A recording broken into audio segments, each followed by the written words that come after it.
Ayun, andito tayo sa Vermosa na nakita natin si Mot. Sobrang humble sa personal, grabe. Nakapagkwentuhan kami, napagkwentuhan namin yung anak ko.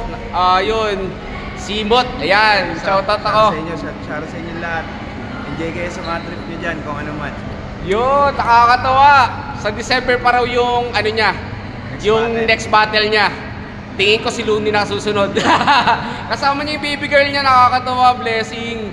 Sobrang humble niya, promise. Nakakatawa. Bro. Thank you, kuya. Okay. Nice meeting you. Nice. Nakakatawa. Basketball tayo. Oh, yeah, punta. Naglalaro ka ba? Sa Melmac, alam mo yung Melmac Sports? Doon, naglalaro kami sa may Kaya Ibus. pagka-trip nyo rin. Naglalaro ka ba? May sarili kaming hapword. Totoo? O sige. I-add ko siya sa Facebook. Makikita niyo yung mga TikTok sa vlog ko. Nagpa-vlog kasi ako, bro. Sige. Shoutout sa inyo, kuya. Bye-bye! Alright.